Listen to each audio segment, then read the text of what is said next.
Bolloré, par exemple, a fait fortune, comme vous le savez, en Afrique, notamment dans les ports et le bois. Il a entretenu des relations sympathiques avec des présidents démocratiquement élus à vie. Il les a aidés économiquement, ce qui est sympa. Il les a aidés parce qu'ils étaient en difficulté financière, donc à titre personnel, il les a aidés directement. Il a créé le chaos dans ces pays-là. Ça a créé des migrations violentes, importantes, avec des gens qui, au péril de leur vie, sont partis vers l'Occident et en particulier vers la France pour les anciennes colonies. Je ne sais même pas si on peut dire anciennes colonies, ça fera l'objet d'un long débat. Je vous renvoie Je te à confirme. je vous renvoie à l'interview de Rouya Boutelja sur cette même antenne. Et une fois qu'il a profité et qu'il a créé le chaos, il va ici alimenter avec ce même argent, il va alimenter des chaînes qui vont appeler à la remigration, qui vont fustiger le grand remplacement et faire monter le racisme contre ces mêmes migrants. Donc la boucle est Mm. bouclée. Et c'est un système de société qui, moi, me fait excessivement peur.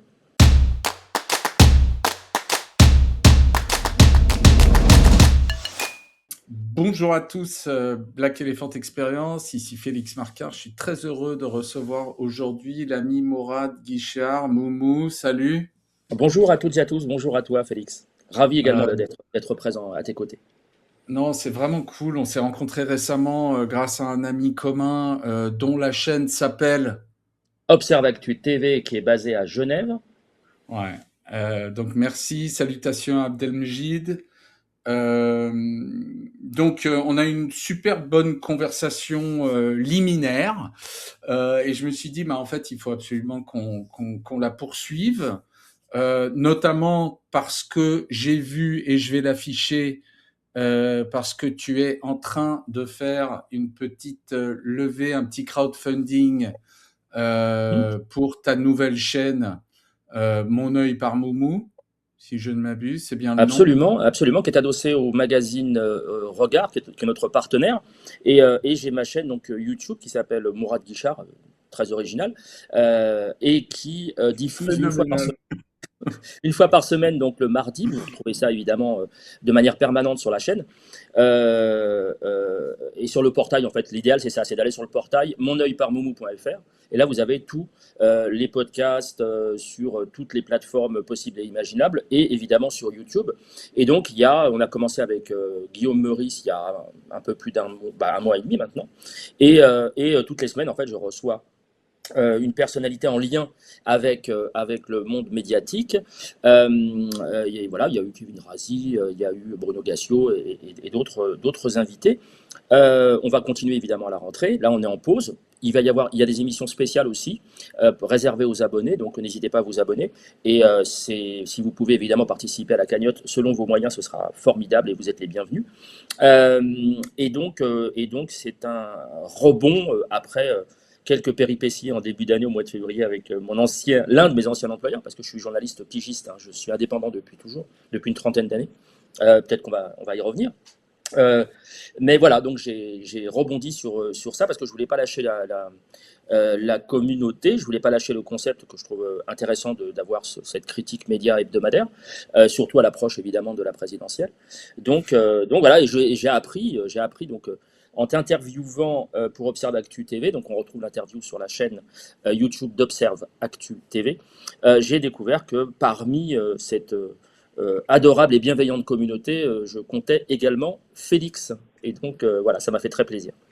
Bah écoute, absolument, ça fait longtemps que je te suis, donc encore une fois, allez sur Ulule si vous le pouvez donner pour cette campagne qui a déjà dépassé l'objectif initial, mais du coup, c'est donner de nouvelles, un peu plus de temps pour lever avec de nouvelles ambitions. Donc, allez-y, si vous êtes en mesure de donner, c'est top. Et allez voir sinon Mon œil par Moumou indépendamment pour voir toutes les vidéos qui ont déjà été enregistrées par notre compère. Écoute, aujourd'hui, Mourad, je voulais qu'on sorte un petit peu de ton, comment dire, juste de ton expertise et qu'on parle un petit peu de l'homme et de sa trajectoire. Hein. Donc, Mourad Guichard, t'as bossé pour Reuters, t'as bossé pour Libé, t'as bossé pour Le Canard enchaîné, t'as bossé pour Le Média, j'en passe peut-être, et des meilleurs. Oh, Street Press, Politis, je bosse toujours. Alors, je bosse toujours pour le Canard et pour l'Humanité. L'Humanité étant mon plus ancien employeur, à ma connaissance. Donc, ça fait une vingtaine d'années maintenant. J'ai bossé effectivement 15 ans à partir de 2005, j'ai bossé 15 ans pour Reuters et pour Libération. Libération, j'ai été correspondant régional parce que j'habite pas Paris. Enfin, j'habite plus Paris depuis 2001. Donc, je suis basé près d'Orléans. Et donc, je rayonnais sur en gros la région centre. Val-de-Loire, l'actuelle région centre Val-de-Loire. Mais enfin, ce qui est drôle, c'est que vu de Paris, c'est incalculable. Par exemple, il m'est arrivé de. On m'a demandé, dis donc, Saint-Étienne, c'est loin de chez toi? Je sais pas, c'est pas la région centre, Saint-Étienne. Mais bon, une fois qu'on a passé le périph', certains Parisiens ont comme ça une vision de la province assez floue, un peu à l'américaine, quand ils font des cartographies de l'Europe, où ils placent les capitales un peu n'importe où. Ouais. Donc oui, alors j'étais pas prédestiné à être journaliste. J'ai eu la chance de ne pas faire d'école de journalisme, et donc de ne pas être formaté comme certains dans cette profession ou certaines dans cette profession. Quand j'interviens là-dessus, je, je prends souvent, vous savez, la fameuse voix là, avec des phrases à la con, genre ils savent désormais qu'il y aura un avant et un après 11 septembre 2001. Voilà. Personne parle comme ça, évidemment, à part certains et certaines journalistes de radio et télévision. Et ça vient raconter le formatage, en fait. C'est-à-dire que si on n'est pas. Vous voyez, moi, on est, toi et moi, d'une génération Quelle angoisse. Putain, juste ancienne. d'entendre ça. C'est terrible. L'angoisse. Quand on a entendu des Frédéric Potcher, pour prendre que lui, qui était donc monsieur Justice de la télévision française, avec sa gouaille extraordinaire, je veux dire, mais même aujourd'hui, avec qu'on l'aime ou pas, hein, je m'en fous, mais Drouel, par exemple, on reconnaît sa voix, Gélinet, sur France Inter, on reconnaît tout de suite sa voix. Il y a des gens comme ça dont on reconnaît la voix. Là, ces gens-là, ils sont interchangeables, en fait. On peut les mettre sur M6, sur RTL, sur France Info. Il y aura on aura l'impression d'écouter la même personne, et ça, c'est ça qui me fait flipper. Donc, moi, alors, ça s'est fait un peu par hasard, l'arrivée dans le journalisme, puisque j'ai commencé par la photographie à la fin des années 80. Je suis parti à ce moment-là, je pars en Corée du Nord, puis à Cuba et aux États-Unis dans la foulée, et en Inde entre-temps, et je me retrouve à faire des photos, notamment pour l'Humanité. Et c'est là que j'ai commencé vraiment. Et puis j'ai bossé pour des journaux un peu plus confidentiels à l'époque. Et puis je faisais je travaille dans la fonction publique parallèlement, mais je faisais des légendes. Puis les légendes se sont un peu élargies. On m'a demandé de faire encore plus, encore plus. Et comme ça semblait plaire à peu près, bah, je me suis lancé en 1900. J'ai plaqué mon boulot en 1994, en avril 94. Pourquoi je me rappelle? Parce que c'est évidemment les événements du Rwanda.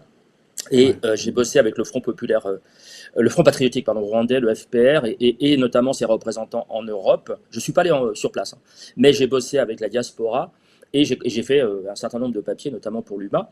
Et c'est comme ça que je me suis lancé. Et puis en 2001, j'ai démissionné. J'ai dû partir de Paris pour Orléans, pour des raisons de mutation de mon épouse. Hein, voilà. Et donc j'ai bossé pour le journal local, La République du Centre, avant de m'en faire virer sur intervention d'un élu, qui est devenu entre-temps maire, qui ne l'est plus. Je vous laisse. Voilà. Voilà. Alors, c'est intéressant parce que qui était le fils de l'ancien patron de la République du Centre, sachant que la République du Centre a été fondée après la guerre par le maire de l'époque. C'est-à-dire qu'il était maire et patron du journal local. Vous voyez un peu le truc. Donc ça raconte quand même une histoire Bah, c'est un peu comme Lindsey Graham qui se fait remplacer au Sénat américain par sa sœur. Oui, c'est ça. Tout va bien.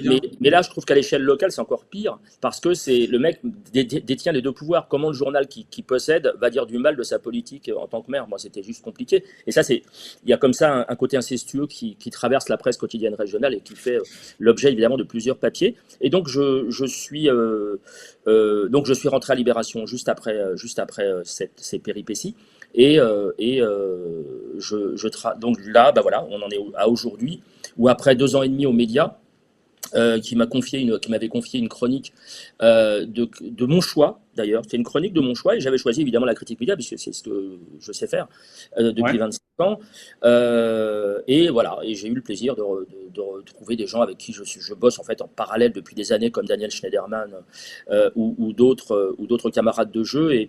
Nous ne sommes pas, et j'insiste et je termine là-dessus, nous ne sommes évidemment pas en concurrence. J'ai de très bons rapports avec mes amis d'Arrêt sur Image, avec les amis de Blast, avec toute une série de... Voilà, on rentre pas dans les guéguerres à la con des directions. Nous, on s'entend très bien et j'espère que d'ailleurs qu'on va un jour travailler tous ensemble. Écoute, je pense en fait, d'une certaine manière, moi, j'ai l'impression, en faisant modestement mon entrée dans le jeu, après avoir m'être barré pendant assez longtemps et n'ayant pas été vraiment de ce côté-là des médias, même auparavant, puisque j'étais dans un média anglo-saxon et plutôt en train de manager la com, donc du côté obscur de la force. J'ai l'impression qu'on bosse de plus en plus de manière, enfin que l'ambiance est plutôt bon enfant au sein des rédactions Hum, et entre celles-ci. Euh, Écoute, moi j'ai un regard un petit peu particulier sur les médias, notamment parce que d'abord je viens de l'autre côté. Moi j'ai fait la com d'un média.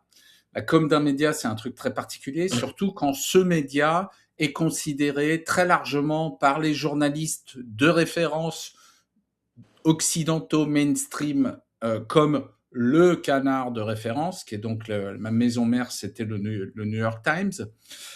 Et donc, voilà, c'est un petit peu particulier de faire la com d'un média pareil, puisqu'en fait, moi, j'étais constamment bombardé d'invitations et de demandes de gens qui voulaient être dedans. Donc, d'abord, j'ai ce hum, regard-là qui est un petit peu particulier, avec en plus les complexes d'être du mauvais côté du fameux mur de Berlin théorique qu'il y a dans les rédactions, puisque j'étais plutôt du côté commercial du canard et que normalement, voilà, les gens du côté commercial du canard n'ont pas vraiment de rapport souvent avec la rédaction. Moi, j'en avais constamment, puisque c'est moi qui faisais passer les gens à la télé, notamment à la radio, un peu partout dans le monde. hum, Donc c'était un rôle assez particulier, avec beaucoup de complexes, de mecs de la com qui étaient tout le temps avec des journalistes. Moi j'avais l'impression que j'avais vendu mon âme, que j'étais l'héritier de Joseph Goebbels, alors qu'en fait en face j'avais des journalistes sérieux. Et puis petit à petit, je me suis rendu compte que le journal de référence de tous les journalistes de référence de la planète faisait énormément de propagande. C'est le sujet d'un livre que j'écris depuis 3 ans, qui s'appelle, en tout cas pour l'instant, qui s'appelle L'étrange effondrement du Times, puisque en m'intéressant à la, comment dire, la couverture de l'ensemble des événements, des interventions américaines de par le monde depuis un siècle, depuis la Révolution russe, donc un peu plus d'un siècle, je me suis rendu compte qu'en fait, le New York Times avait en gros fait le travail comment on dit, de passe-plat pour la Maison Blanche, la CIA et le département d'État quasi systématiquement. Alors avec quelques exceptions ici ou là où on faisait du vrai journalisme sur ces questions-là, mais qu'il y avait énormément de propagande. Et je me suis rendu compte que la grande différence entre les, les gens dans beaucoup de pays que les Occidentaux regardent avec dédain comme étant des pays où la presse n'est pas libre, hum, et nos pays à nous, c'est que, ben, en Chine, les gens ne se leurrent pas sur le fait qu'ils sont abreuvés régulièrement de news qui sont contrôlées par hum, l'État. En Iran, idem. En Russie, n'en parlons pas. Alors hum, qu'en France, aux États-Unis, en Angleterre, en Allemagne, les gens sont convaincus que ça, c'est un truc qui n'arrive que dans le pays de la Pravda, dans le pays du Parti communiste chinois, dans le pays des mollahs. Et donc, je me suis rendu compte qu'en fait, voilà, il y a une différence entre les deux, mais c'est pas celle que les Occidentaux souvent pensent. C'est-à-dire que là-bas, ce qu'on lave, c'est la bouche. Il faut faire attention à ce qu'on dit, surtout en public. Si on dit le mauvais truc, on peut en effet avoir des gens qui tapent à la porte et qui vous emmènent en prison, ou en tout cas qui vous font comprendre que vous avez déconné.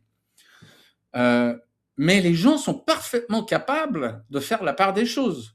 Donc, en fait, ils regardent les news, ils savent que souvent c'est du pipeau, et ils savent où ils peuvent en parler librement et où ils ne peuvent pas en parler librement, donc dans certains cénacles publics, etc. Et donc, quelque part, ils sont, comment dire, cette conscience aiguë du système fait que, je veux dire, ils pensent ce qu'ils veulent. On leur fout la paix.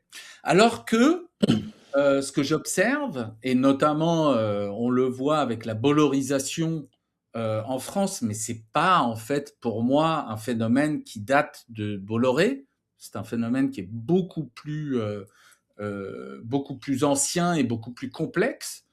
Moi, en tant que fervent lecteur de Jacques Ellul, dont je parle tout le temps, pardon de saouler tout le monde avec ça, mais je vous recommande à tous, si vous ne l'avez pas lu, son livre extraordinaire qui s'appelle La propagande, sans parler de la manufacture du consentement de Chomsky et Herman, qui date de quelques décennies plus tard. Mais en France, en Europe, et a fortiori de plus en plus aux États-Unis, en Angleterre, etc., en fait, on ne vous lave pas la bouche, mais on vous lave le cerveau. C'est-à-dire on vous interdit de penser ce que vous voulez. Et à choisir, je dois dire, comme beaucoup de mes amis au Nigeria, de mes amis en Afrique du Sud, de mes amis en Iran, de mes amis en Chine, de mes amis en Indonésie, eh bien, je préfère qu'on me lave la bouche que le cerveau, moi, personnellement. Et donc, je voudrais savoir, ma première question après cette logorée, pardonnez-moi tout le monde, je vous promets que désormais je vais la fermer et laisser Mourad s'exprimer, mais je voulais un peu donner le cadre. Le cadre, bien sûr. Ouais. En fait, je voudrais savoir, selon toi, le niveau qu'on a franchi avec Bolloré, c'est un saut quantique, ou en gros c'est une aggravation d'un phénomène qui en réalité est un phénomène qui est lié en fait tout simplement au fait que les médias en Europe et aux États-Unis, les médias occidentaux, fonctionnent dans des systèmes capitalistiques et donc ne sont pas indépendants, en tout cas pas complètement, du pouvoir économique et ou du pouvoir politique. Alors, merci pour cette question. Je note en même temps parce qu'il y a beaucoup d'idées. Je reviens juste un très court instant sur ce que tu as dit. Alors, sur l'histoire d'avancées cachées, d'avoir l'impression qu'on a un pluralisme et qu'on a une presse indépendante versus les pays où c'est clairement su qu'il n'y a pas d'indépendance, pour aller vite, hein, c'était ton propos. Alors je précise que j'ai signé dans le New York Times de manière involontaire, enfin involontaire, en fait c'était des reprises de reportages que j'avais fait pour Reuters, qui avait été... Et j'avais eu la surprise de voir ma signature dans le Times. J'ai fait quelques tribunes assez foireuses, pas très intéressantes dans le Times moi-même. Salutations à mes anciens collègues. Très bien. Oui, alors je ne partage pas tout, hein, ce que tu as dit, bien évidemment, parce qu'il y a quand même une affaire de peste et de choléra qu'il faut souligner sur les deux trucs. Mais oui, effectivement. Et alors, il suffit de voir en France, par exemple, le peu d'écho, pour pas dire l'écho nul, qu'a le baromètre, alors je crois que c'est RSF qui le relaie, le fameux baromètre de la liberté d'expression dans le monde, et on est toujours surpris, je pense que c'est ça, hein, ils sont tellement emmerdés qu'on se retrouve derrière des pays dont on juge que c'est quasiment le tiers-monde, alors qu'en fait ils sont devant nous, alors je parle pas évidemment des pays scandinaves, alors ils sont évidemment à chaque fois, ils caracolent en tête, mais certains pays parfois, on est très surpris des pays subsahariens ou d'autres, d'Asie, au fin fond de l'Asie, qui sont devant nous pour la liberté d'expression. et ça pose un léger problème. Et ça rencontre aucun écho de la part de nos compatriotes et de la profession, parce qu'ils veulent surtout pas qu'on en parle. Surtout de la Euh, profession. oui, ils veulent, oui, bien sûr, ils veulent toujours donner cette impression d'indépendance. Alors sur l'indépendance, il y a deux choses. Il y a la dépendance politique ou financière, c'est une chose, mais il y a surtout d'autres choses comme l'entre-soi, le copinage, cette impression d'être au-dessus de la mêlée, penser que c'est les politiques qui vont nous donner des informations alors qu'en fait ils ne font que fournir leur communication, et surtout l'autocensure qui va consister à se dire deux choses. D'abord, si je balance les infos que j'ai, si tant est que je veuille en avoir et que je vais creuser dans ce sens-là sur tel homme politique ou telle femme politique, je vais me les mettre à dos et j'aurai plus d'informations. Donc cette croyance qu'on reçoit des informations d'en haut. Et moi, je suis plutôt bien placé pour le dire. Toutes les informations sérieuses qu'on a eues dans les gros dossiers, ou dans des dossiers moindres d'ailleurs, hein, mais surtout dans les gros dossiers, je pense à des dossiers, je sais pas moi, comme Servier ou d'autres, à chaque fois, évidemment, c'est les gens en bas de l'échelle hiérarchique, hein, pas de l'échelle sociale, mais en bas de l'échelle hiérarchique qui vont nous filer les informations, bien évidemment. C'est pas les gens installés, que ce soit dans une entreprise ou dans une institution ou dans un parti politique, c'est pas les gens installés qui vont risquer de faire tomber la baraque et de perdre leur place. L'un des plus beaux cas étant celui des charpentiers de Paris, qu'a mené, vous savez, c'était l'affaire des emplois fictifs du RPR à la ville de Paris. Mm. Ce qu'avait fait chuter Fillon, ce qu'avait failli faire chuter Chirac, et qu'a fait s'effondrer le RPR. Et ça, c'est Ouais. parti d'un gars, j'avais fait son portrait dans Libération, alors paix à son âme, parce qu'il nous a quittés il y a quelques temps, d'un brave gars qui était comptable au Charpentier de Paris, donc une boîte qui embauchait deux secrétaires fictives du RPR. Il s'appelait Jean-Paul Morat, je cite son nom. Et lui, en fait, il était obligé de les salarier, il n'avait pas le choix. Et puis, il savait très bien qu'elles étaient pas présentes. Et quelques jours, parce que c'est assez marrant comme affaire, quelques jours avant Noël, les deux emplois fictifs, hein, elles viennent le voir pour demander les cadeaux de Noël pour leurs enfants, alors qu'elles étaient en emploi fictif quand même. Et là, si vous voulez, ça choquait pas la boîte. Sauf lui, Jean-Paul Morat. Et il le dit dans un bouquin, j'ai appuyé sur la sonnette et tout l'immeuble s'est écroulé. C'est-à-dire qu'il a fait un courrier à un jeune juge qui s'appelait Éric Alphen, qui est toujours... Ah, ouais, il ouais. lui a fait un courrier sur du papier libre et c'est de là que tout est parti. Mais c'est parti de quelqu'un d'en bas de l'échelle. Donc voilà, Mais pardon. Oui. ouais, non, je t'interromps juste 2 secondes parce que cette histoire en anglais, on appelle ça access journalism. Donc, il y a énormément de gens qui, en effet, vont au sein d'une rédaction. C'est même pas qu'ils font, enfin, voilà, l'autocensure dont tu parles, elle arrive vers l'extérieur, elle arrive également à l'intérieur, en fait, des rédactions. C'est-à-dire que moi, j'ai remarqué très rapidement, quand j'étais dans ces canards, que, en fait, les journalistes, non seulement ils savaient ce qu'il fallait qu'ils écrivent une fois qu'on leur avait demandé qu'on leur avait pitché un sujet, mais en fait, ils savaient même quoi pitcher. C'est-à-dire qu'ils savaient que s'ils demandaient de Mhm. faire un papier sur un certain sujet, sans parler du fait que les mecs, les patrons de la rédaction diraient non, on ne couvre pas ce truc-là, le simple fait d'avoir demandé, c'était déjà se mettre dans la merde. Et par rapport au fait d'être avec, comment dire, de l'access journalism, dans cette idée qu'il faut, comment dire, que si on pose les mauvaises questions, on va pas avoir accès aux personnes seniors.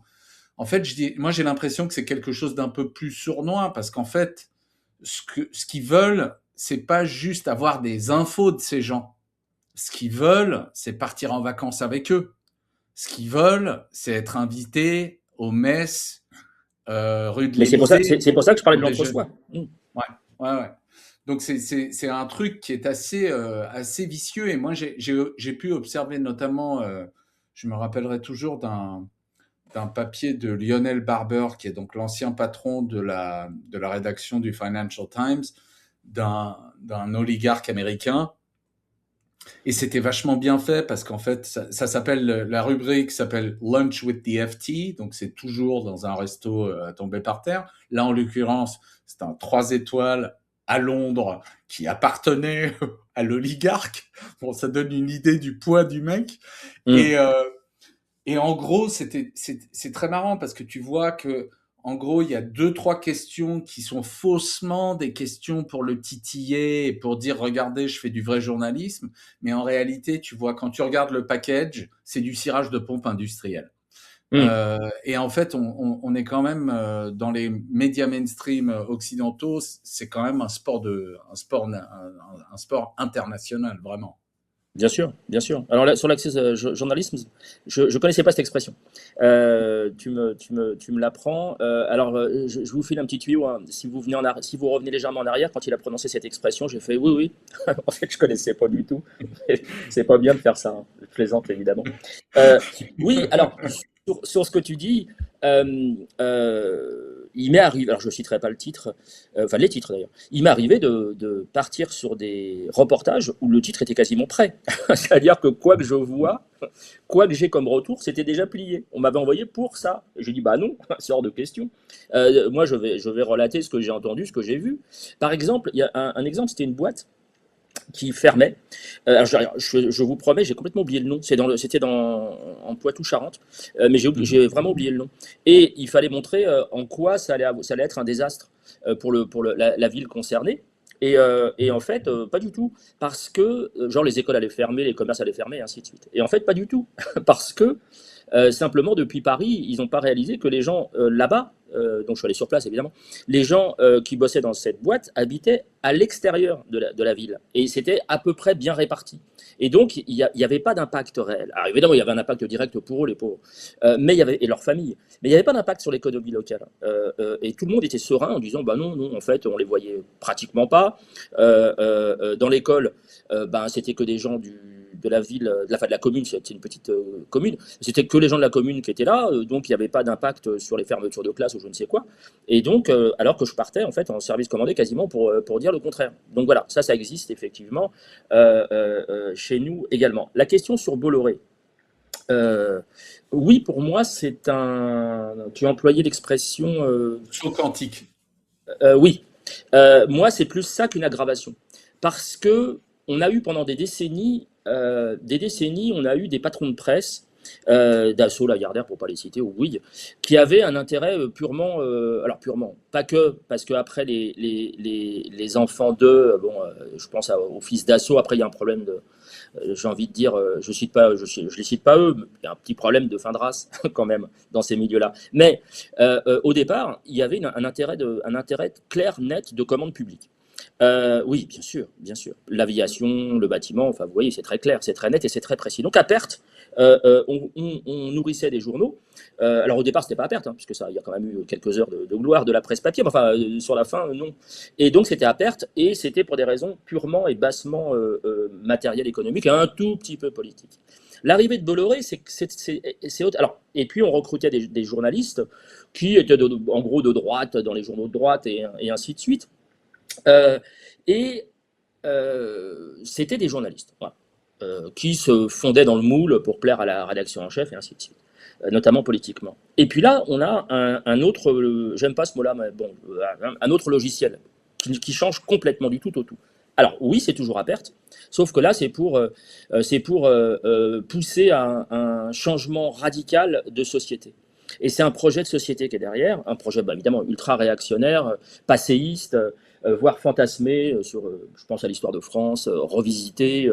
Je pense évidemment aux chrétiens ou du moins aux catholiques intégristes qui ont bar ouvert sur les chaînes. Et surtout, on n'a plus affaire au recrutement de vrais journalistes. C'est-à-dire que on embauche d'emblée des idéologues qui sont des militants politiques, très clairement d'extrême droite. Alors je m'amuse souvent à dire, je ne sais pas s'il n'y a pas une ferme de 1000 collines dans le Var où ils sont élevés avant d'intégrer les studios, mais ce sont, si vous regardez CNews, tous les jeunes journalistes, ce sont des militants d'extrême droite. Quand Tegner est un militant d'extrême droite, d'ailleurs, quand on a découvert qu'il était payé par Orban, une officine d'Orban pour faire la promo de son pays, la Hongrie. Donc il y a un changement radical parce qu'on est dans une guerre de civilisation.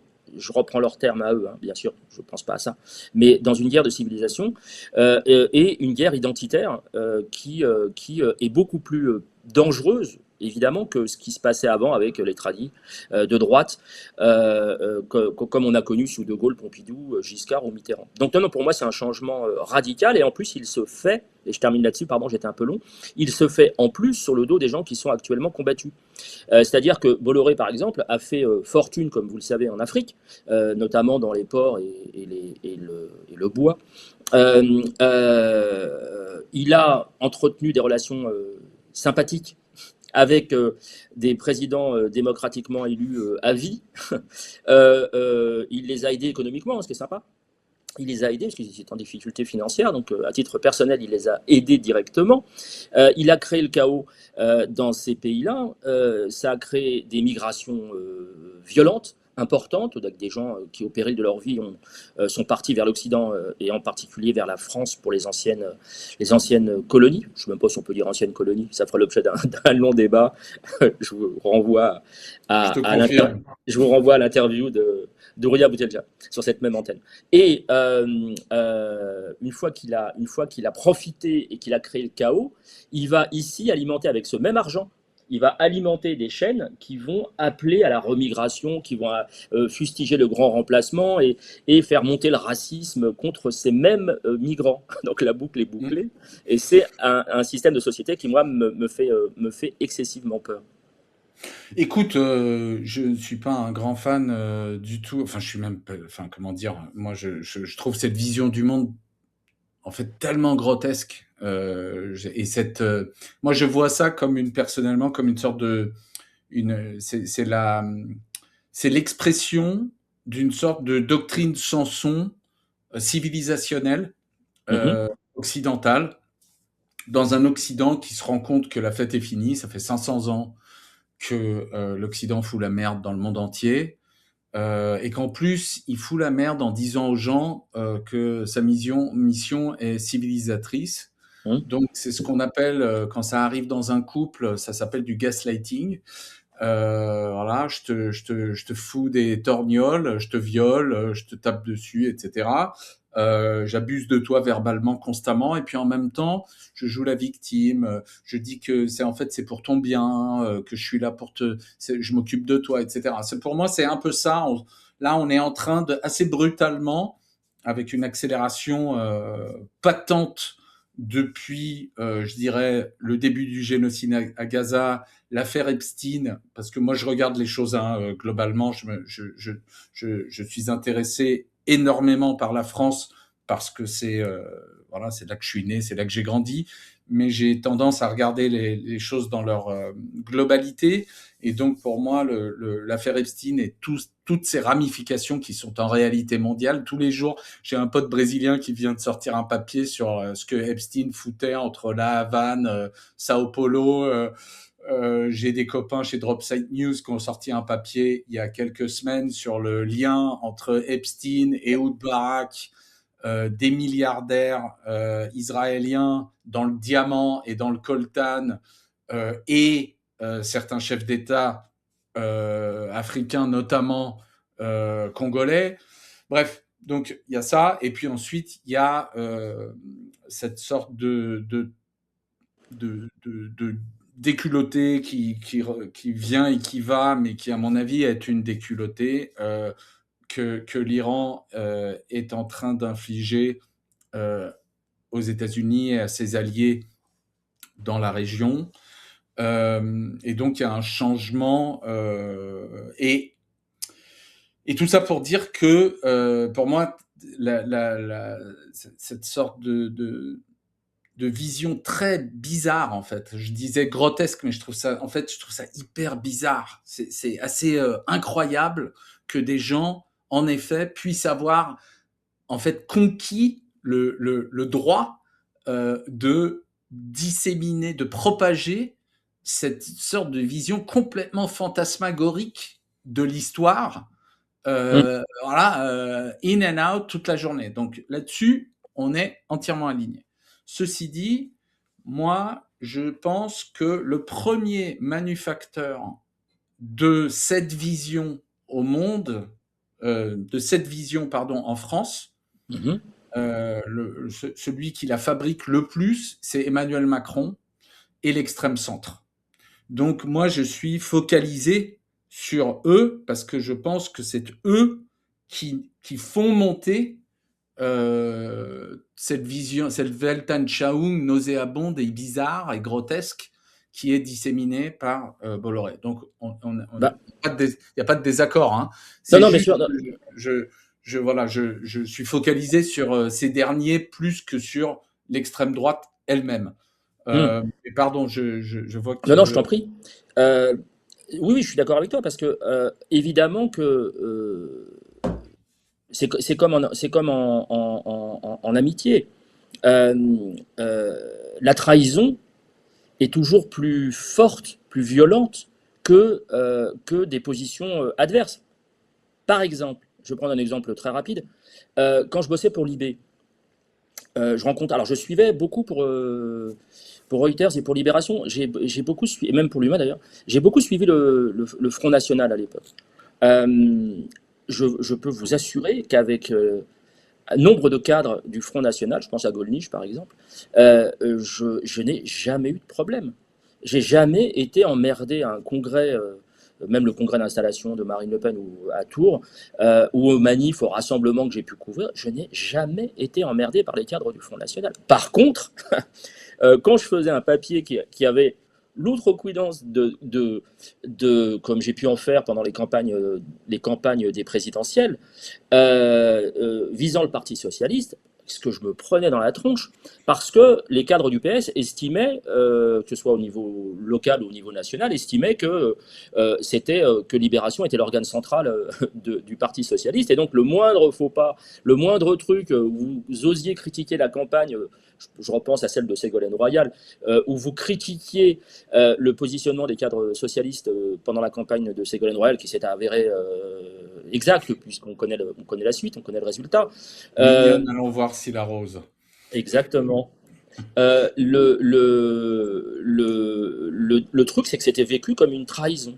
Et donc là, Ouais. inverse, alors ce qui n'était pas le cas, hein, le journalisme, c'est une conception un peu particulière de leur part du journalisme, mais là, c'est un peu la même chose. C'est-à-dire que Macron, pour rejoindre ton propos, j'ai envie de dire que Bolloré, c'est un ennemi avéré, clairement, nettement. On pourra se poser la question de la liberté d'expression et puis de est-ce qu'on doit fermer ces news ou pas, c'est un autre débat, mais on pourra se le poser. C'est un ennemi pour moi. Ce sont des militants, comme disait Yann Brossa, je crois, que j'avais invité une fois. Il disait moi, quand je vais à Europe 1, je vais pas face à des journalistes, je vais face à des militants et des adversaires politiques. Moi, je suis assez d'accord avec ça. Et donc, au moins, c'est clair. C'est à peu près Ouais. clair. Pas pour Europe 1, mais Ouais. enfin pour CNews, c'est clair et net. Alors qu'effectivement, Macron, qui est un républicain, qui a été élu par des citoyens a priori républicains, s'attendait évidemment pas à ce qu'ils mettent sur le tapis mais comme l'a fait Hollande hein, d'ailleurs, hein, avec la déchéance de nationalité. Mais s'attendait pas, ou même le CICE d'ailleurs, s'attendait pas du tout à ce que débarque, soit réhabilité quasiment Pétain, qui, je rappelle, au passage, n'est plus maréchal, hein, parce que je lis des conneries là-dessus. Maréchal Pétain, non, ça n'existe plus, il a été déchu. Euh, mais donc, de Pétain, de pactiser avec des militants comme De Villiers ou d'autres, et puis de faire venir sur le tapis Rotaillot, qui va sortir les pires lois de la Ve République concernant l'immigration, concernant les discriminations et concernant les liens internationaux. Je pense par exemple à l'Algérie. Oui, oui, je suis d'accord avec toi. Macron, parce que voilà, je voulais pas qu'on le dise comme ça. Macron Non, non, est pire que Bolloré. Mais oui, parce qu'il y a le truc de trahison et de tapis rouge. tu vois, Ouvert, enfin ouvert, posé devant sur le tarmac devant l'avion de Le Pen et Bardella, effectivement. ouais. Moi, en tant qu'Américain, donc je suis pas français, mais j'ai la nationalité américaine et j'ai voté pour Jill Stein, donc la patronne du parti vert américain, dont le colistier était Butch Ware, mec génial, historien, notamment qui a fait un livre génial sur les premiers rebelles un peu partout contre la colonisation en Afrique de l'Ouest, notamment Amadou Bamba, le père fondateur du mouridisme. Salutations à mes amis sénégalais, je serai avec vous dans quelques jours, puisqu'un ami malien se marie à Dakar. Butchware, donc, qui est, voilà, elle, c'est une docteur, c'est un médecin qui a fait Harvard, juive. Lui, c'est un noir converti à l'islam, très influencé par les Black Panthers et Malcolm X. Ils se sont joints, donc voilà ma ligne, voilà les gens pour lesquels j'ai voté aux États-Unis. Et je le dis parce que je sais que ça peut complètement choquer parce qu'on n'est pas dans la même dimension aujourd'hui aux États-Unis et en France. Les Américains, pour le meilleur et pour souvent le pire, ont 10, 15 années d'avance en termes de zeitgeist. C'est pas la même vibe. En France, aujourd'hui, moi, en tant qu'Américain, je ressens vachement une énergie comment dire, que je décrirais comme une énergie un peu héritée du wokisme, qui est une énergie où les gens vont arrêter de se suivre, par exemple, sur les réseaux sociaux parce que quelqu'un a liké Trucnuche. Ça, c'est aux États-Unis, ça s'est complètement désintégré. Donc, par exemple, Max Blumenthal, qui a la chaîne The Grey Zone, qui est un des médias les plus critiques de la politique américaine, qu'elle soit démocrate ou républicaine, les plus critiques d'Israël et en fait de l'Empire américain avec ses vassaux européens. Lui, il va se retrouver, par exemple, aujourd'hui, toutes les semaines, et d'ailleurs son compère Aaron Maté vont se retrouver chaque semaine, des types qui sont catalogués vraiment extrême gauche, extrême, vont se retrouver chaque semaine chez Judge Napolitano, la chaîne Judging Freedom. Et lui, c'est un mec qui, pendant, je sais pas, 15 ans, il était chez Fox. Et c'est une sorte de libertaire boomer, mais qui se retrouve avec eux parce que c'est un America First et pas du tout un MAGA. Et donc, quand il y a eu ce divorce qui a eu lieu ces dernières années entre le culte de la personnalité de Donald Trump et les gens qui sont pour qu'on arrête les guerres dans le monde entier, qui ont souvent des discours sur l'immigration qui ne sont pas les miens, qui veulent que l'Amérique en fait s'occupe des Américains avant tout, puisqu'on se rend pas compte souvent en Europe, mais aux États-Unis en fait il y a un tiers de la population qui est complètement déshumanisée en réalité, hein, avec aucun droit, aucune protection sociale, aucune protection de santé, etc. Et moi j'ai énormément de respect pour ce côté-là des gens qui ont voté Trump. Les cultes de Trump, c'est pas ma came, mais je me dis souvent que, honnêtement, étant donné que le Parti démocrate est devenu le parti des patriciens aux États-Unis, qu'il représente avant tout une oligarchie urbaine qui me sort par les trous de nez, eh bien, si j'avais été contraint et forcé de voter soit Kamala, soit Trump, je pense que j'aurais voté Trump. Et je le répète souvent parce que voilà, on n'est plus dans la même, Et je dis ça en tant que personne qui aujourd'hui défend la ligne du Parti des indigènes de la République au sein de LFI. Donc je tiens à décrire un peu ce truc-là. Moi perso, quand j'ai vu la polémique en France sur le licenciement d'Olivier Nora et que j'ai vu les cris d'Orphée de Toussaint Germain-des-Prés, de francs-tireurs, de toute une sorte de sociologie parisienne assez particulière, consistant à présenter Olivier Nora, payé 1 million d'euros par an, défenseur d'un centre droit très macronien, décrit soudain comme Luke Skywalker, moi, en fait, moi, j'adhère pas, quoi. J'adhère Mhm. pas. Bolloré, j'aime pas, mais je n'aime pas qu'on défende les gens ainsi. Pour moi, ça marche pas. Ça tient pas debout.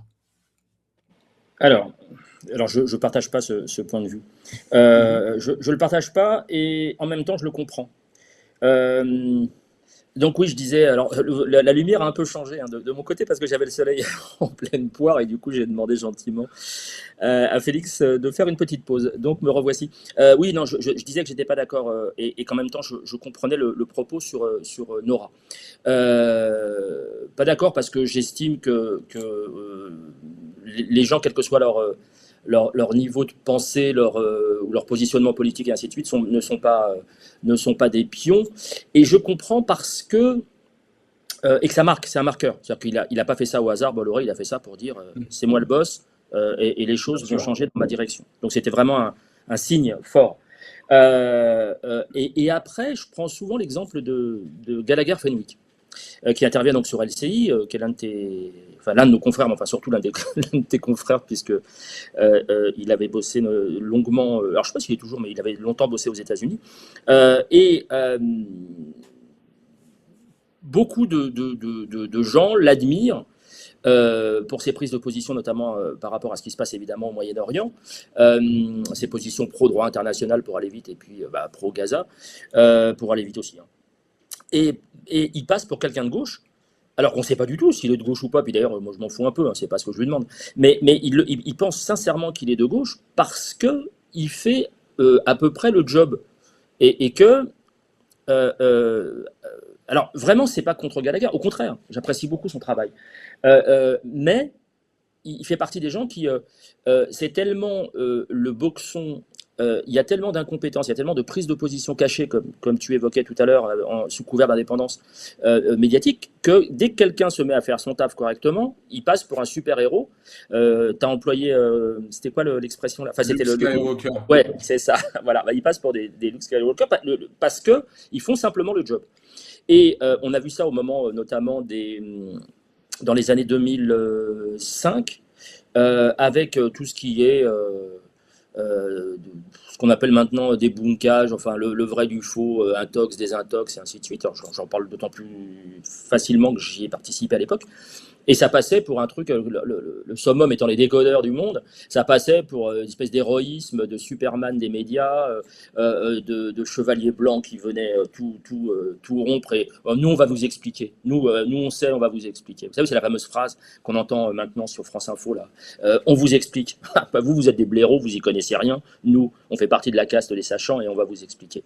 Ce qui est complètement hallucinant comme ton et comme prétention surtout. Donc voilà, je pense que Lucas, non, pas Lucas, je suis con, Nora fait partie de ce truc-là. C'est-à-dire qu'il passe pour un super-héros parce qu'il a été victime d'un licenciement sec et qu'il est critiquable par ailleurs. Mais c'est parce qu'il a été victime qu'il passe pour un super-héros. Je pense hein, que c'est ça qui a beaucoup Non, joué. bien sûr. Mais on a vécu ça avec on a vécu ça avec PPDA il y a quelques années, quand PPDA s'est fait dégager sur intervention de Sarkozy, s'est fait dégager de TF1, il est passé pour une espèce de victime, héros Voilà, moi, de c'est juste ça. pression, et c'était pas. Alors que ce mec-là est complètement critiquable, et l'a été déjà à l'époque, il l'était avec sa fameuse interview de Fidel Castro, là, l'interview bidonnée, et ses prises d'opposition.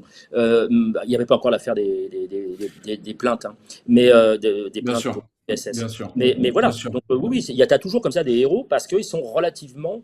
C'est des victimes qui deviennent relativement des héros par rapport au truc ambiant, je trouve. Mm.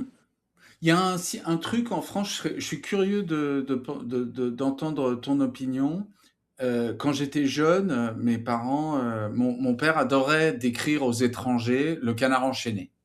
Et il disait souvent aux Américains, notamment, ah ouais, en France, ils ont un truc, ils ont un canard qui sort tous les doses Mhm. et qui fait péter les trucs, et c'est assez incroyable. Et en fait, ça, enfin voilà, moi ça me fait croire au quatrième pouvoir plus que quelque part j'y crois aux États-Unis, etc. Et Et en fait, à cette époque-là, moi, j'étais assez convaincu par l'argument. Et puis petit à petit, je me suis rendu compte qu'il y avait un truc en France, ou en tout cas, c'était mon sentiment, et je suis curieux d'avoir le tien là-dessus, c'est que malheureusement, trop souvent, le canard servait de soupape. C'est-à-dire que les trucs sortaient dans le canard, et ensuite, tu avais une réaction des autres médias qui était souvent, bah, en fait, on va toujours pas en parler parce que ça a déjà été fait par quelqu'un d'autre. Et en fait, on veut pas devenir sensationnaliste, etc. Est-ce que toi, c'est quelque chose qui te parle ou en gros, euh, je sais que tu bosses encore pour eux, donc je veux pas te. Mais est-ce que c'est quelque chose, tu vois de quoi je parle ou en gros, tu es plus circonspect? Non, je pense que c'est assez vrai. Ça va dépendre des sujets, en fait. Ouais, Il y a des sujets qui mériteraient très clairement dans le Canard, ou dans Mediapart d'ailleurs, qui mériteraient largement d'être repris, d'être augmentés. ouais, C'est voilà. arrivé, En hein, fait, ça ouais, arrive, ouais. plutôt pas mal. Donc je pense que vraiment ça dépend des sujets. Par exemple, Ouais, le procès libyen, pour oui, tout c'est l'un des simplement. exemples. Il aura vraiment fallu, et encore, je trouve que c'est pas à la hauteur. Euh, Salutations à Fabrice Arfi et son oui, bien sûr, remarquable et travail. et à toute l'équipe. Quand on voit certains angles qui ont été pris, notamment au moment de l'embastillement cruel de Sarkozy, les fameux 20 jours, là, on a vu des exemples Tu nous as donné un livre tellement génial. Ah bah oui, le livre Yogourt. Non, il y avait une espèce de défiance vis-à-vis de la décision de justice qui était complètement folle sur les plateaux de télé. Alors, sachant que maintenant, je rappelle, il y a quand même un problème très fort sur les plateaux de télé où il y a, je le rappelle, il faut journalistes, chroniqueurs, essayistes, avocats compris. Il faut à peu près 200 personnes pour faire tourner une chaîne sur 24 heures. Donc on commence par inviter tout le monde et puis on finit par inviter n'importe qui. Et pour s'exprimer sur n'importe quoi, voilà, il y en a qui l'assument hein, en faisant n'importe quoi, qu'on devient n'importe qui. Mais enfin, eux l'assument pas du tout.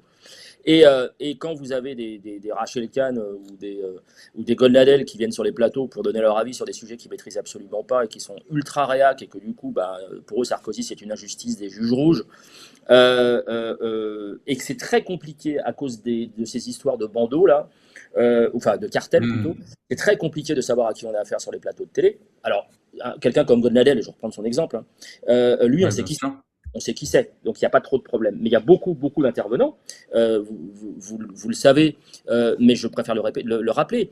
Il y a un problème déontologique sur lequel, si l'ARCOM faisait son boulot, elle devrait se pencher, c'est de la dénomination des invités. C'est-à-dire qu'il y a des gens qui sont présentés comme des politologues, alors qu'en fait, c'est des politicards. On découvre très vite, en 2 clics, qu'ils étaient candidats aux législatives les Républicains, l'UMP en région, je ne sais plus, c'était Languedoc-Roussillon, je crois, pour un célèbre politologue de plateau télé. Enfin, je veux dire, ils sont présentés comme indépendants alors qu'en fait, ils sont engagés. Et ça, c'est le problème parce qu'ils vont s'exprimer et ils vont s'exprimer dans un sens politique souvent le même, mais dans un sens politique qui va faire que ça va piéger en fait le téléspectateur qui n'est pas au courant de leur véritable nature et de leur véritable profil, pour pas dire de leur pédigré. Et donc ça, c'est un problème pour moi qui est très important et qui fait que voilà, ce qui est dit sur les plateaux télé, on ne sait jamais trop quelle est la légitimité des intervenants. Je terminerai en disant que quand même, pour un point positif sur la presse américaine, j'ai souvent pris, moi, il y a quelques années de ça maintenant, mais j'ai souvent pris la presse américaine en exemple parce que, pas sur la politique, hein, pas sur le fond, mais sur la forme. Il y avait l'école américaine et l'école française. Alors l'école américaine, c'était un car s'est renversé ce matin à 8 heures sur la A6, bilan 40 blessés. D'accord. Et l'école française, c'est il faisait beau ce matin d'été sur la route qui mène au sud de la France. Les arbres étaient. Bon, voilà. Ouais, c'est à la fin, il faut arriver à la fin pour avoir le bilan et savoir ce qui s'est passé. Et voilà. Et donc j'ai toujours apprécié ça. Et pour finir vraiment là-dessus, euh, euh, Ça a ses l'exemple. mauvais côtés, Morad, hein. Je tiens à le dire en tant Pardon? qu'Américain, ça a aussi ses mauvais côtés. Oui, oui, Mais bien bon, sûr, bien c'est sûr, un bien autre, sûr. Non, non, c'est mais un c'est autre pour parler sujet. c'est pour nos amis, pour parler des deux écoles. Je ne sais plus si c'est toujours vrai ou pas, hein, j'ai pas lu la presse américaine depuis très longtemps. Mais Écoute, c'est dramatique. Je non, t'arrête mais tout de suite. on pourra y consacrer un entretien avec grand plaisir et je La ferai les prochaine fois, avec efforts. plaisir. Je lirai la presse avant, bien sûr. Le plus grand exemple, l'exemple mondial quand même de journalisme indépendant restera quand même celui du Washington Post et de l'affaire du Watergate, qui est quand même américaine. Oui, eh bien, écoute, figure-toi que puisque tu le mentionnes, même le Watergate, il y a des questions énormes qui se posent sur qui était derrière ce truc qui a pété à la gueule de Nixon.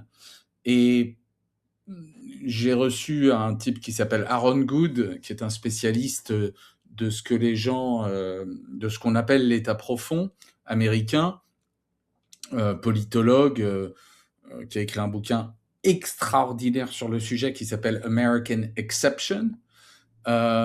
Et il montre que en réalité, ce qui fait tomber Nixon, que les gens qui sont derrière Watergate, notamment les fameux gens qui sont pris en flag dans ce bâtiment, etc., en fait, que la moitié d'entre eux sont de la CIA et que ça n'est pas vraiment ce qu'on pense. Donc, enfin, c'est marrant comment ce sujet a vraiment saisi nos imaginations à tous et qu'aujourd'hui on se rend compte, par exemple, Bob Woodward est devenu un des plus grands disséminateurs de news arrangeantes pour le parti démocrate. Enfin voilà, pour Ah oui, je dis pas la qu'ils sont machine. parfaits, mais Ah le non, non, hasard, non, mais je sais non, que tu mais l'as, le je hasard sais. fait que le hasard télévisé ou télévisuel fait que j'ai tenu à montrer à ma fille l'autre Mhm. soir l'excellentissime film 1000 milliards de dollars Ouais. avec Patrick Devers que je vous invite à voir. Patrick Devers se fait clairement et il le réalise. Au bout d'un moment, il se fait manipuler et ça aboutit au suicide d'un industriel français. Enfin, il y a toute une histoire derrière Mhm. ça et une Remarquable acteur. ah bah, extraordinaire acteur. Moi, je revendique le fait que oui, nous faisons toutes et tous, dans les domaines d'enquête, hein, on se fait tous manipuler. Mhm. C'est pas tellement la question, mon cher Félix. La question pour moi, c'est pas de savoir si on se fait manipuler. Oui, on se fait manipuler parce que les gens qui nous filent des infos comme celle-ci, en l'occurrence, ont intérêt à agir. Ils ont intérêt à agir et on le sait très bien. Derrière, mais c'est pareil pour Fillon. Mhm. C'est pareil pour Fillon. C'était des gens qui avaient intérêt à agir, qui l'ont piégé, avec l'histoire des costards notamment, et de l'emploi fictif. Mais la question, c'est est-ce que c'est vrai ou est-ce que c'est pas vrai? Une fois que les faits sont Non, mais avérés, non, tu vois, une fois que je, les faits sont avérés, moi, non, ça me mais dérange pas d'avoir été manipulé. du point de vue de l'information, on est entièrement d'accord.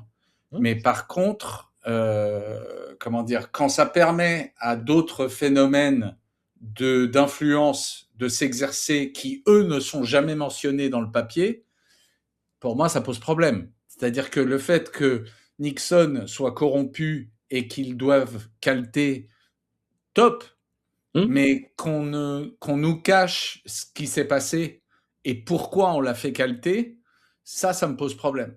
Et ça, c'est Après, là où ouais. les journalistes n'ont pas fait leur taf, puisque en fait, voilà, il y avait toute une sorte de raisonnement. Il y avait, voilà, il y avait. C'est pas pour rien que lui a dû sauter et que Kennedy s'est fait assassiner et pas d'autres, etc. Bon, bref, mais J'entends. on est bien sûr d'accord sur le fait que quand un abus est mentionné, le fait qu'on sache pas l'histoire, il ne reste pas que l'abus a eu lieu et que c'est bien qu'on le sache. Hein. On est entièrement d'accord. Écoute, je voudrais on est déjà, on parle beaucoup et surtout je prie ceux qui trouvent que je parle trop et que j'aime trop le son de ma voix de m'excuser. Je vais essayer de la mettre un peu plus en veilleuse maintenant.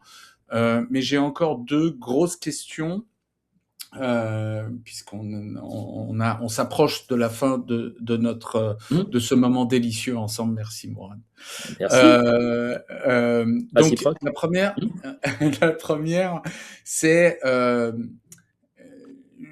j'ai l'impression que voilà, au début, quand je regardais la valorisation du PAF et du PAM, puisque c'est plus large que juste l'audio, pardon, anyway, paysage médiatique français, euh, j'étais un peu, comment dire, saisi d'horreur. J'ai l'impression que c'est en train de se retourner petit à petit contre les oligarques. C'est-à-dire que j'ai l'impression que pour une part de plus en plus importante de Français, en fait, aujourd'hui, quand une news est disséminée par les canaux monopolisés par les oligarques de l'information mainstream, eh bien, en fait, ça tend pour de plus en plus de gens à décrédibiliser ces infos et que du coup, ces gens s'abreuvent de plus en plus chez toi, chez Canard Réfractaire, chez Blast, chez d'autres médias indépendants, et que ça, c'est une excellente chose, et que surtout, on a vu qu'au départ, moi, je trouve hyper choquant, une des raisons pour lesquelles je suis un petit peu, comment dire, partisan de LFI, au-delà du fait que je suis très sensible au mouvement décolonial. L'autre raison, c'est que je trouve sidérante la manière dont est traité LFI par les médias mainstream et même les médias publics. Je, En fait, j'ai jamais vu ça, moi, grandissant en France. Mhm. Krasuki, on se foutait de sa gueule quand j'étais petit. Georges Marchais à l'occasion aussi. Mais il y avait quand même un minimum de respect. Et surtout, c'était pas les attaques contre eux étaient le fait d'une minorité de gens. Aujourd'hui, il y a vraiment une sorte de... il y a très peu de gens de LFI qui sont respectés sur les plateaux. Très peu. C'est toujours les mêmes. Et puis, voilà, il y a clairement eu une décision par Jean-Luc Mélenchon et d'autres cadres LFI, en fait, de faire leur campagne médiatique uniquement sur des canaux indépendants et sur leurs propres canaux. Mélenchon, il a une chaîne YouTube Mhm. gigantesque, etc. Donc, en gros, voilà, j'ai l'impression que c'est presque devenu une cata, en fait, contre-intuitivement, cette manipulation par les oligarques des médias. Qu'est-ce que tu en penses quant à toi? Alors, en quelques mots, oui, je le précisais au cours d'une précédente chronique. Pour moi, historiquement, j'en suis à ma quatrième ou cinquième, je ne sais plus, élection présidentielle. Je parle en tant que journaliste. Euh, c'est la première fois, historiquement, que je vois ce phénomène-là. Parce que il y a eu, alors c'était Michel de La Rochefoucauld qui était sur le plateau et qui précisait que les communistes avaient connu ça. Sauf que alors, elle avait pris l'exemple notamment des chars soviétiques aux portes de Paris en cas d'élection, mais pas en cas d'élection De uniquement, Mitterrand. voilà, pas uniquement du Parti communiste. C'était évidemment de la gauche, unie à l'époque, hein, post-programme commun. Et comment donc ça visait la gauche. Ça venait essentiellement de la droite et de l'extrême droite, qui était inexistante à l'époque, mais de la droite essentiellement pour faire peur aux électeurs. Et ça venait pas des médias. Je rappelle qu'à l'époque, il y avait que trois chaînes de télévision en 80 et 81. Que j'étais très jeune, hein, j'ai juste connu ça comme gamin pour le coup. Mais j'ai jamais connu de campagne aussi violente qui vienne à la fois de la droite, mais aussi de la gauche, de la gauche du Parti socialiste en l'occurrence, qui viennent des médias et pas que des médias valorisés pour le coup, hein, puisque on se souvient de cette fameuse séquence. Je vous invite vraiment à aller la voir. Il suffit de taper Alix Bouillaguet, alors vous retrouvez l'orthographe de son nom, Alix Bouillaguet, Manuel Bompard, où Manuel Bompard va déminer avec son célèbre non, madame, je ne peux pas vous laisser dire ça, madame. Vous avez dit 3 contre-vérités, madame. Et il va pilonner. Je fais très bien. Hein, je m'entraîne tous les matins. Ton Bompard était excellent. C'est pour ça que je suis fatigué le soir. Je le réserve pour d'autres trucs, pour une autre chronique. Il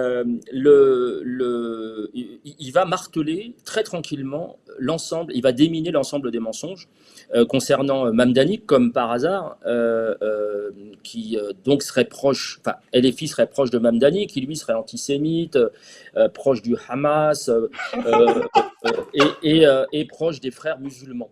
Et donc, il va déminer tout ça, et ça va obliger, pour une fois, Radio France à faire un communiqué tiédas, tout à fait tiédas, mais au moins de faire un communiqué pour dire qu'elle avait commis, alors des erreurs, c'est pas du tout des erreurs, ce sont des mensonges factuels. Elle avait préparé son émission, elle avait préparé ses notes, c'est pas du tout des erreurs. Et elle avait dit, ah oui, mais elle a présenté des excuses qui n'en étaient pas, elle avait dit, ah mais vous savez, les sujets sont suffisamment complexes. Il n'est pas complexe du tout, t'as menti, c'est tout. T'as dit de la merde, et elle est toujours à l'antenne. Il n'y a pas eu de sanction. C'est un grand classique. C'est terrible. Alors heureusement. C'est très complexe. Bien sûr, oui, c'est ça, c'est complexe.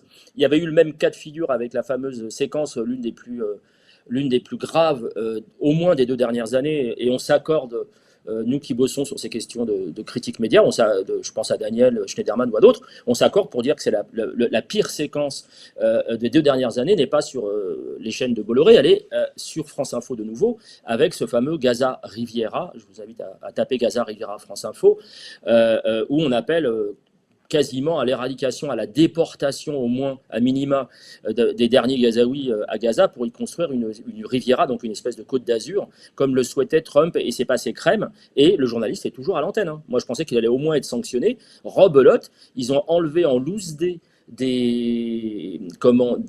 réseaux sociaux et de la chaîne elle-même, vous vous rendez compte? Le bandeau Non, carrément l'intégralité de la chronique, sans prévenir. Moi, je l'ai découvert parce que je faisais ma chronique à ce moment-là. Et donc, heureusement que je l'avais enregistré avant.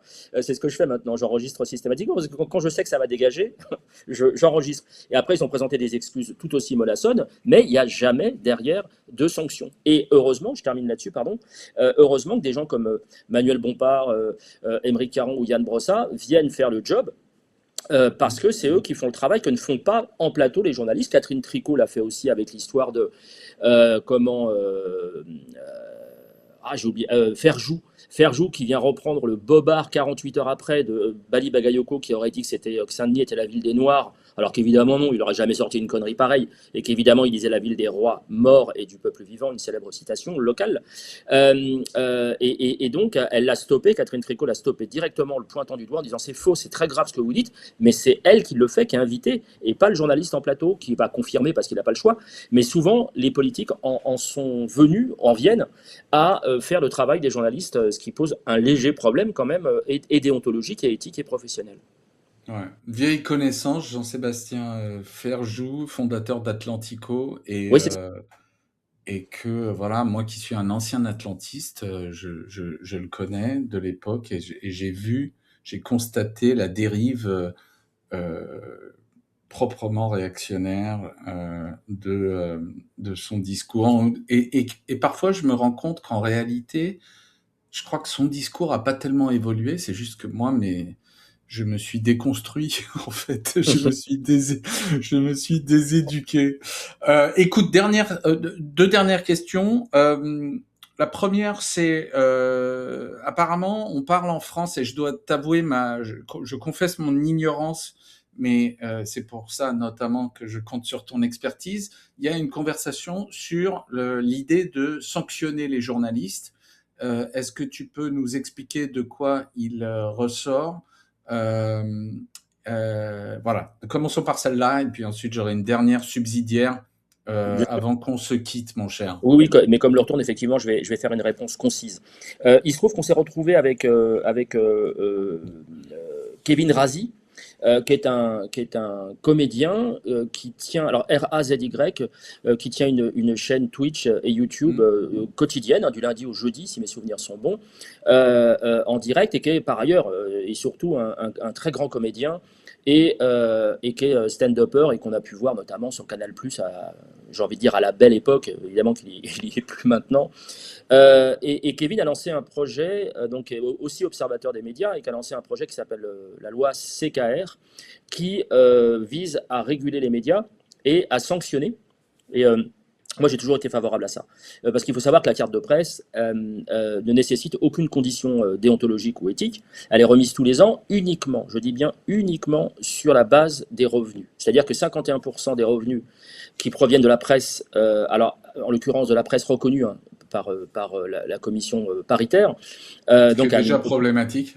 Mais alors bon. ça ferait l'objet d'un débat complet, mais, c'est comme ça pour l'instant. Et donc la commission de la carte de presse remet la carte uniquement sur les 51% de revenus de ceux ou de ces médias quand on est pigiste. C'est la seule condition. On ne signe rien, il n'y a pas de charte déontologique, il n'y a pas de charte de Munich, il n'y a rien du tout. On peut avoir fait toute sa Pas carrière de de serment professionnel. d'Hippocrate. Voilà, c'est l'équivalent du serment d'Hippocrate pour les médecins. Il n'y a pas de conseil de l'ordre. Alors, conseil de l'ordre, je ne vais pas faire d'allusion à Pétain ou à Vichy, hein, bien évidemment, puisqu'il y a une problématique de construction de ce conseil de l'ordre, mais simplement, il n'y a aucune instance de régulation. Ça, vous pouvez aller dire les pires conneries. On a tous le droit à l'erreur. On a tous le droit à l'erreur, et moi j'ai créé d'ailleurs un truc qui s'appelle le préambule dans ma chronique, justement pour ça. C'est-à-dire que maintenant ça a un peu bougé, mais je mets dans mon préambule systématiquement quand j'ai commis une erreur, ce qui arrive le moins souvent possible, j'espère, d'ailleurs je pense que c'est à peu près le cas, mais quand je commets une erreur, je la corrige. Voilà, c'est une règle de base, et je le fais en début d'émission, je le fais pas à la fin planqué entre la pub et le tiercé. Et donc ça n'est pas fait d'une part, et d'autre part, il n'y a aucune sanction. Vous pouvez revenir après les pires conneries. Et donc, pourquoi je parle d'erreur? Parce que on estime, avec Kevin et d'autres, notamment des parlementaires, on estime que on a le droit de faire une erreur. Quand on en fait deux, ça devient problématique. Quand on en fait trois, c'est que c'est devenu sa ligne éditoriale. Et que là, on doit Ouais. rendre des comptes à un moment donné. Un médecin qui fait des conneries, il rend des comptes. Donc, on doit rendre des comptes à un moment donné et on doit être écarté de l'antenne. Si on a sorti une fake news sciemment, d'abord on doit présenter les excuses et rétablir les faits dans le même format, un peu comme un droit de réponse, le même jour, même heure et même durée. Et on doit présenter des excuses autrement que simplement un communiqué sur Twitter que personne ne va lire. Et on doit surtout être écarté de l'antenne. Parce qu'à un moment donné, il ne faut pas déconner, être écarté de l'antenne pendant quelques temps, de façon à marquer le coup et à dire aux téléspectateurs, on arrête de se foutre de vous et on fait le job et on sanctionne, parce que dans n'importe quelle boîte, ce serait le cas. La personne serait sanctionnée. Et là, comme ça revêt une importance encore plus particulière, puisque ça vient, comme tu le disais, façonner les cerveaux ou nettoyer les cerveaux, je trouve qu'il y a une responsabilité qui n'est pas prise actuellement. Donc, je soutiens évidemment le fait qu'un journaliste puisse être sanctionné lorsqu'il commet des fautes, parce que ça s'appelle des fautes, hein, c'est pas des erreurs en fait, des fautes à répétition de manière militante, et donc je soutiens cette proposition de loi, et nous allons avancer avec des parlementaires dès la rentrée sur cette question. Bon, évidemment, on vous tiendra informé. Ok, ouais, merci. Je suis toujours heureux d'être en désaccord cordial avec toi. Et là, en l'occurrence, moi, il y a deux trucs qui me gênent avec ce truc. Un, je sais que la plupart des journalistes qui disent des grosses conneries en France, aux États-Unis, etc., régulièrement le font sincèrement. Donc l'idée que en fait, il faut de la mauvaise foi pour que on puisse être sanctionné, pour moi, en fait, ça pète l'idée, parce qu'en fait, je pense que beaucoup de gens de bonne foi disent n'importe quoi. Ça, je l'ai constaté fort souvent, malheureusement. Et par ailleurs, je suis, moi, concrètement, pour un démantèlement pur et simple des empires médiatiques oligarchiques, parce qu'en fait, c'est beaucoup, beaucoup trop dangereux pour la démocratie de nos jours. Ben, on est d'accord. Bon, alors, dernière chose, question subsidiaire. Tu es parti un peu après un soubresaut remarqué du média Le Média. Est-ce que tu pourrais, pour ceux qui ne sont pas au courant de ce qui s'est passé, nous dire en quelques mots qu'est-ce qui s'est passé et pourquoi toi tu as choisi de protester en tirant ta révérence? Alors, j'animais donc l'œil de Moumou depuis octobre 2023, enfin octobre ou novembre, je ne sais plus, enfin octobre, fin octobre 2023. Et il se trouve qu'il y avait déjà une ambiance assez particulière au sein de cette structure, le Média TV. Mais bon, j'y allais 1 heure par semaine, donc c'est pas. Voilà. Dont 50 minutes en plateau, donc j'en demandais pas plus que ça. Mais bon, ambiance vraiment très particulière, voire défiante. Et puis il y a eu des bisbilles internes, une guérilla interne de clans comme il y en a depuis le début, il y en a depuis la création du média en 2018.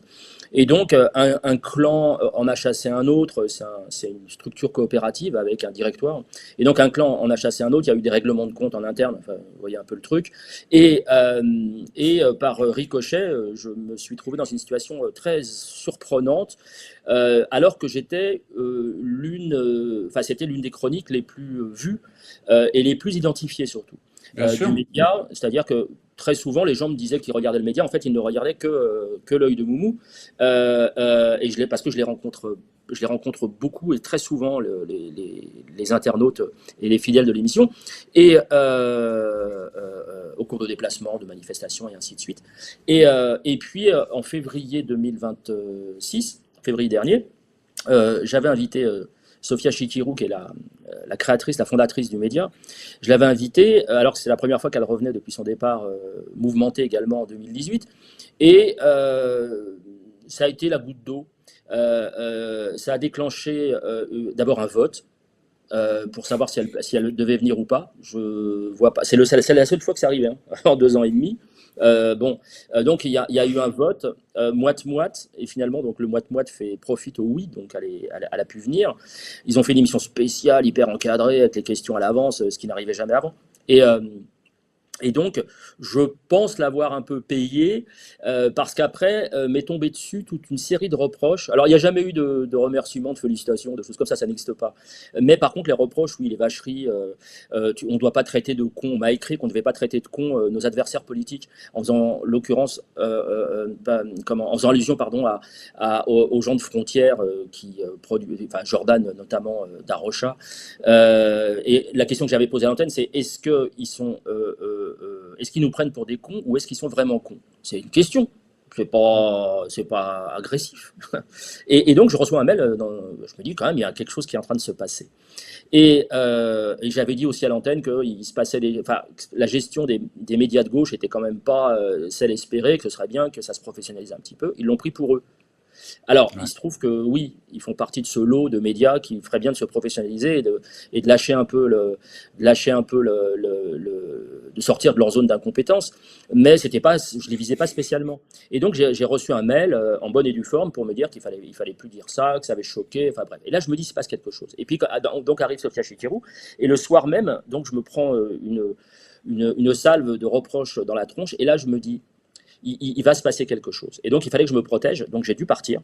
Du jour au lendemain, j'ai dû stopper toute collaboration sans salaire, sans plan B, sans salaire, même si on m'a demandé de me mettre en arrêt maladie pour pouvoir continuer à percevoir un salaire. Vous savez comment ça s'appelle, ça, hein. Sans plan B, aucun plan B.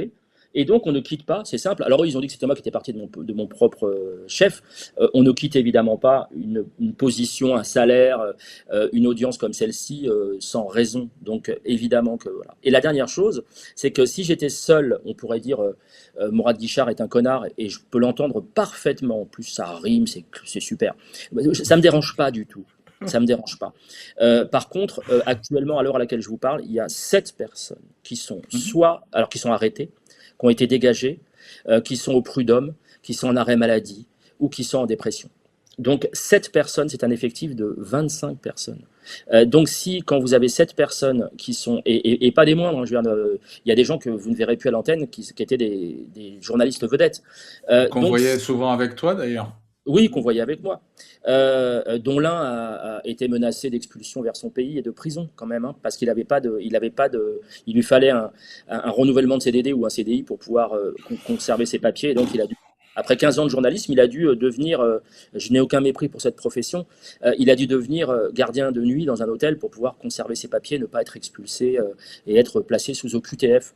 Et il le savait très bien, il connaissait très bien sa situation, et donc il fait partie des gens qui sont au prud'homme. Et donc au prud'homme, ben voilà quoi, ils perdent régulièrement. Là, ils ont perdu 40 000 euros la fois dernière. Je crois que c'était avec Aude. Lancelin, si mes souvenirs sont bons.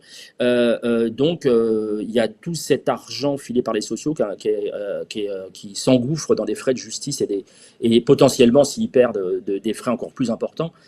Et donc, j'ai tourné la pour moi, pour ma part, j'ai tourné la page. Je ne fais que répondre de temps en temps à des attaques de gens du conseil de surveillance sur les réseaux sociaux qui sont très actifs anonymement. Donc, je réponds quand j'ai besoin de répondre, mais j'ai tourné la page. Moi, je n'irai pas au prud'homme. Et mon œil est là pour en attester. J'ai maintenant à me concentrer sur ce projet en espérant que ça puisse durer dans le temps. Je te remercie infiniment d'avoir mis la cagnotte sur mon œil. Et on la remet. C'est très gentil, mon œil par mon.fr. Et je vous invite effectivement, comme tu l'as dit, à donner en fonction de vos moyens. Et surtout, si vous le pouvez, avec des petites sommes, pouvoir donner de manière régulière, de vous abonner, de façon à ce qu'on ait une vision sur l'avenir proche. Et voilà, puis je vous invite évidemment également à soutenir le projet de Félix, à qui je souhaite grand et franc succès, que ce soit en Grèce, en France ou ailleurs. Merci encore, Mourad. Je suis très content de pouvoir remettre le lien là-dessous. Merci beaucoup. Je t'en prie. C'est chouette que tu... en tout cas, moi, ce que j'ai vu, c'est un contenu d'une qualité qui ne fait qu'augmenter à chaque interview. Donc, je pense que tu as une marge de progression infinie presque, ou en tout cas que la chaîne va prospérer. Quant à moi, j'ai été très très heureux de t'écouter sur ces sujets. Quand on est d'accord, quand on n'est pas d'accord, ça fait toujours une très belle conversation, et donc on remettra le couvert très bientôt. Quand tu veux. Ouais, vraiment.